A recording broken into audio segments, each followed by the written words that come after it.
I wanted to try a very different style of video today, and I wanted to try to dub over things, so please comment down below if you guys think that this worked out for you and if you'd like to see other videos done in this style. But I've made a lot of different attempts and I've taken lots and lots of losses, but I think with the team that Jonathan's built for me, I have a chance of winning now, and I decided to go for Annabelle first, the fairy type Pokemon trainer. And Annabelle has the Misty Terrain already set up on the field, and their weakest defense stat is going to automatically get boosted. So she starts off with the Alolan Ninetales with the Aurora Veil, so right off the bat I'm going to do significantly less damage no matter what move I'm using. I have the Poison Gem Sludge Bomb because with Venomoth I decided I'm just going to go for raw damage and get past this Ninetales without really having to go through any other resources, hopefully. But you know, you can only plan so much. The blizzard is gonna always hit thanks to the hail, but it doesn't do nearly as much as I thought it was gonna do. I had actually predicted blizzard to be a one-hit KO, so I do get one more solid sludge bomb off on the Ninetales before, you know, Venomoth gets absolutely obliterated to fuck and I have to switch out. So I decided, you know what, Venomoth has done his thing. It's gotten it down to the red, so anyone else can take care of the Ninetales and finish it off. It is okay to go ahead and faint here while I pick out my next Pokemon, which I decided to go with Blissey, because for this fight, on top of Blissey already being a lot more specially defensive, I decided to teach Blissey a really good Calm Mind TM and decided to give it a special attacking move as well. I remember being completely surprised with how many different special attacking moves Blissey could actually learn when I started first playing competitive, or not competitive, Wi-Fi battles back in Pokemon Black and White. So, you know, looking back on that, and I got an awesome critical hit right there, I decided to set up something to Calm Mind and Thunderbolt this thing away. Now Sylveon, I know from prior experience, is also going to be Calm Minding, so I decided we're going to have that, you know, one-on-one. We're going to be sitting here setting up on one another. I think it's going to go for the typical Moonblast, but it actually doesn't. It starts going for Mystical Fire, which has a random chance of lowering my special attack. Now, I'm going to continue to Calm Mind because what I decided to do was raise my special attack as much as I could after all the different drops and allow the Life Orb to drain Sylveon for me. Unfortunately, it does start to use the move Wish, which it's going to start to replenish its HP with. However, once it runs out of, you know, Fairy or Mystical Fires, excuse me, it starts Hyper Voicing. I know that I can get my special stats as high as possible. And now that my Blissey is completely set up and easily tanking the Hyper Voice, I can Thunderbolt it, and thanks to all the Life Orb damage, Sylveon should be going down pretty soon. It is still a Blissey after all. Its stats are abysmal, but eventually I get the Sylveon out of the way, and I am +6 special offense and defense. Xerneas comes in, which I did not expect at all. Knew that it was going to go for the Geomancy turn 1 with the White Herb, so I was trying to figure out exactly what I wanted to do in this one turn I was going to get, because with the single Geomancy it's going to have the potential to sweep my entire team with the Moonblast and God knows whatever else. Aside just to get the damage off, you know, I did the work of getting Blissey up +6. It has plenty of defense, and here comes the Xerneas' Moonblast, and it does pretty much nothing. It only does, what, maybe 2 or 3 leftover heals, and a Thunderbolt is slowly chipping away at it. Surely enough, I'm doing much more damage to Xerneas than it's doing to me. I did not expect the potential for the special drop, so I decided to, you know, rebuild my stats the best as I can. Soft Boil once or twice, and the Xerneas is down to the Blissey as well. Togekiss is out here, flying type obviously, so I decided not to swap out. It was getting the annoying air slashes off, so I flinched quite a few times in a row, but eventually I managed to finally hit the Thunderbolt, and it was a one-shot from full health. So there goes the Togekiss. Now, seeing what was going to come up next, I decided to swap out into the Scolipede because a Mawile was coming out. And Mawile, you know, with Blissey's physical defense being abysmal, I decided to go into the Scolipede to set up and to stall so that I could swap into something that can definitely take care of Mawile and try to set it up to take care of the Annabelle's final Pokemon as well. I knew it was going to go for the Swords Dance on turn 1, so I decided to substitute, and here I'm using Protect in order to stall, and I was stalling as much as I could to get the speed up to Baton Pass into my Mega Aggron, who completely ate the Iron Head, absolutely lived that, and returned a very powerful beautiful +6 attack boosted Earthquake with the 3 sword stance. And Philip here was also able to easily take out the Azumarill more or less, because while it did, we're not done fighting yet. Little did she know, yes the hell we were. Yes, the hell we were. And that was Annabelle.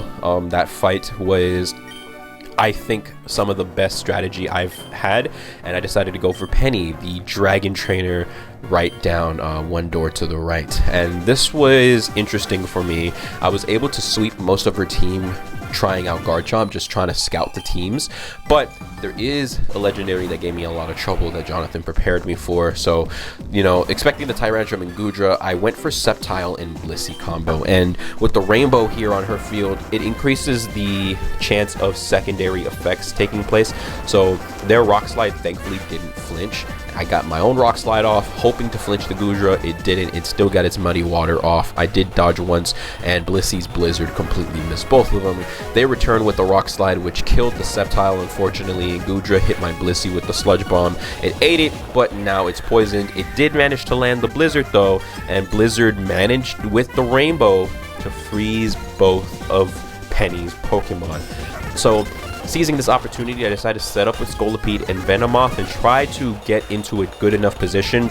Venomoth was more so a sacrifice. I cared more about baton passing with Scolipede into Philip once again, getting that really great speed boost. Going into the Rock Slide, he is able to completely tank that, and Goodra is still frozen long after Tyrantrum has already thawed out. So we're going to continue to eat this Rock Slide, and seeing Blissey's HP is already low. I wanted to Earthquake there. Unfortunately, Philip flinched, but that allowed Blissey the opportunity to Soft Boil. Here, Tyrantrum not being able to accomplish much by its own, Penny goes out into the Kyurem White, which Jonathan gave me the Steel type Philip in order to help deal with this. First I go for the Rock Slide, and it manages to knock out both of them thanks to all Scolipede's sword stances. From there, she goes out into Komodo and back into Tyrantrum, which I'm not too afraid of. It's just absolutely bizarre. It's mind-boggling to me how much faster it is than me, even though I had all the speed boosts set up. I got a critical hit knocking out the Komodo, RIP Blissey, and they go into the Mega Altaria as well as the Dragonite, 2 Pokemon I used to use in triple battles a lot online. Scolipede is going to protect here, and Philip's going to use the Rock Slide. I don't know why I decided to protect there. I think maybe just it didn't matter what Scolipede was going to do there. I got a flinch off, and I'm going to actually eat the Heat Wave better than you would have expected me to. Dragonite's going to use Protect right here. I go for the Rock Slide, which is going to take out the Altaria, which was the only threat on the field to me at that moment, and Double Edge takes care of the Dragonite. Penny has been defeated. So moving on to the next trainer. Now, I decided to go for the Ghost Trainer Elias, and Elias has a very unique ability as well, because when his Pokemon is at full HP, they actually take half of the damage that they're normally supposed to. And he has a really terrible backstory. He was dead, and they couldn't afford to let him go, so they brought him back to life, and he's like a possessed corpse. That was pretty funny writing on the creator's part, so hats off to them. But I knew that they led off with a Mimikyu, and that was pretty smart considering the effect that they chose to give this Ghost Trainers, like for his field and whatnot. Having a Pokemon with Disguise, that was completely brilliant. I knew it was going to go for the Sword Stance, seeing that it has the Disguise. I decided to take that opportunity to go for Substitute, and I'm stalling the way that I usually do. Unfortunately, it does have Shadow Sneak, which is chipping away at Scolipede pretty nicely. Between using Protects and Substitutes, I managed to Baton Pass just before it died into the Weavile, because Weavile I taught Beat Up specifically for this trainer. That way I get up to 6 hits, and with the Sword Stances, well, the clip will speak for itself.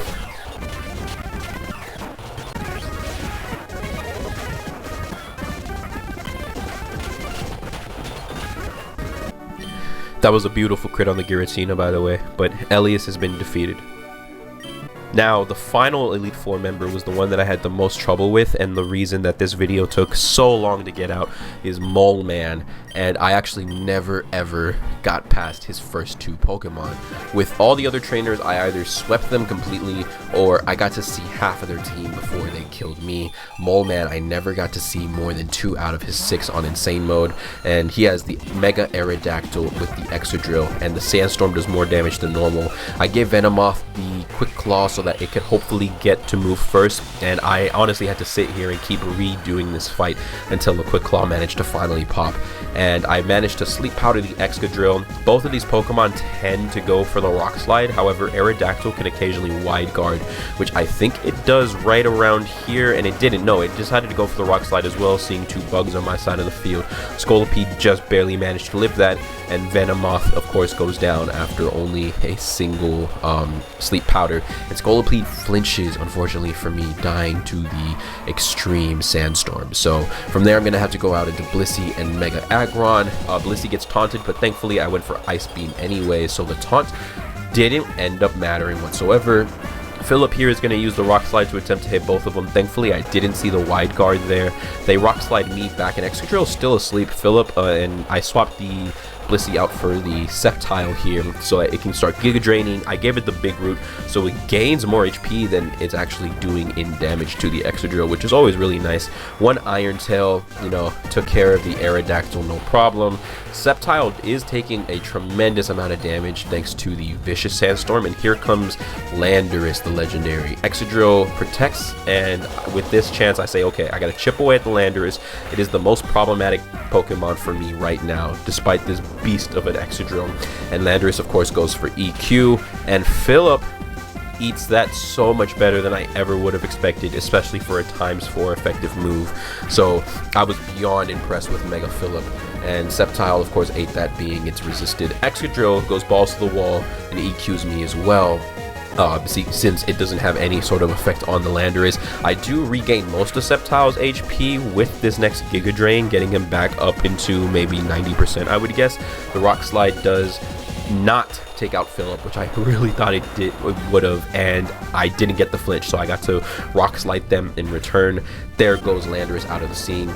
Here comes Gliscor though, the flying type obviously, and an EQ takes out Philip and Sceptile at the same time from Excadrill. But funny enough, Gliscor went for EQ too, killing off only the Excadrill because both of my Pokemon had already died. I thought that was hilarious. I go back out into Blissey, and here comes the Groudon, and for the Groudon I had prepared a Weavile. I said, okay, Weavile can either take on Groudon or Landorus. I can't take on both. Triple Axle, betting it all, and I managed to defeat the Groudon right then and there. Gliscor only goes for a Tailwind instead of doing some sort of damage to me, and I just tried to Toxic. Thankfully it didn't have Poison Heal.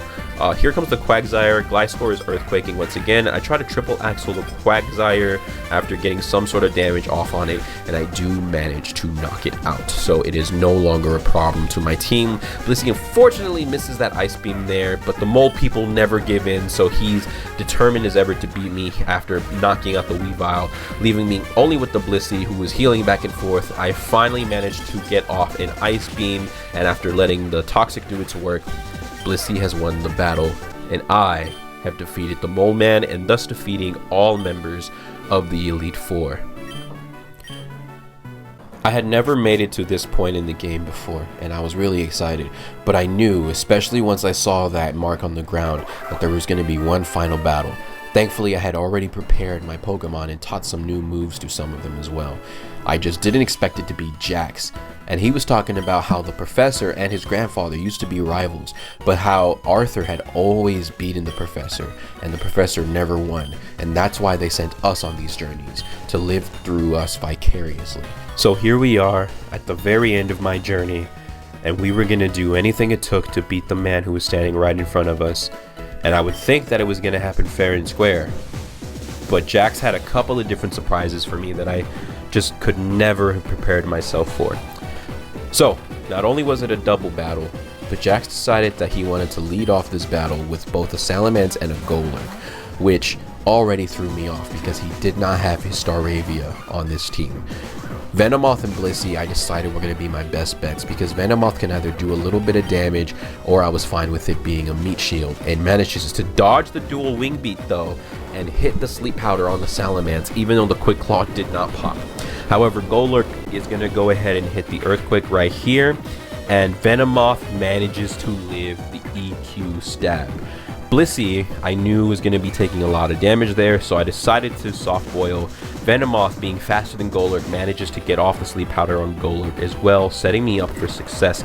Salamence woke up immediately after, Draco metering the fuck out of my bug, but, you know, at the cost of a special attack drop, I thought, until its eject pack activated and it's brought out a Rayquaza. Not only did a Rayquaza hit the field, I happened to Ice Beam it because I was trying to aim for the Salamence, and I got a crit and killed the Rayquaza before it apparently Mega Evolved. So damn, I got lucky there. Here he switches into the Zapdos. Scolipede is setting up for someone else to come in, so I Swords Dance there. Blissey happened to Ice Beam that Pokemon as well, expecting to hit a ground type, and I hit the Zapdos for super effective damage. Gastrodon, excuse me, is going to be Earth Powering here. Scolipede is stalling the way that it usually does, while Blissey does everything it can to tank the hits and occasionally heal. And I saw that Zapdos had the Life Orb, so that put it in range of a kill from another Ice Beam from Blissey. Then he has a goddamn Naganadel, and I'm like, okay, there's absolutely no way I'm beating this now. You know, I got lucky enough with the Rayquaza and then the Zapdos, but, you know, Blissey here with all of its Calm Minds and whatnot, it was able to both tank a lot more hits and deal a lot more damage than normal. I Baton Pass into Phillip, who manages to eat the Heat Wave somehow, and Naganadel goes down to one more Ice Beam, and Phillip is here for fucking blood. Salamence comes in and intimidates Phillip, which at first I think really sucks and is going to definitely affect the outcome of this battle, but I Mega Evolve anyways, and I say, you know what, there's no point. Salamence Dual Wing beats the Blissey, which surprisingly it ate up, and after a single Iron Tail, despite the Intimidate, I managed to OHKO the Salamence, leaving Jax only with the Gastrodon. It does Scald, I don't get burned though. I Ice Beam the Gastrodon with Blissey, and the Golurk comes back in. So I take care of the Golurk first, expecting the Earthquake to be a problem. There, now that that's taken care of, Phillip gets hit with one more Scald before going down, leaving just Blissey here, who did get to soft boil first. And he did not come out on top because I had a Leaf Storm Sceptile still waiting in the back. I not only defeated my eternal rival throughout this journey, but I finally completed this very long ongoing series. I appreciate all of you who've ever supported me. Please drop a like and a comment down below. Wish me a happy birthday, and I'll see you in the next one. Bye-bye. Turn your appearance to a disappearance. I fuck with nothing but gangsters, nothing but hustler niggas. Sound off, sound off.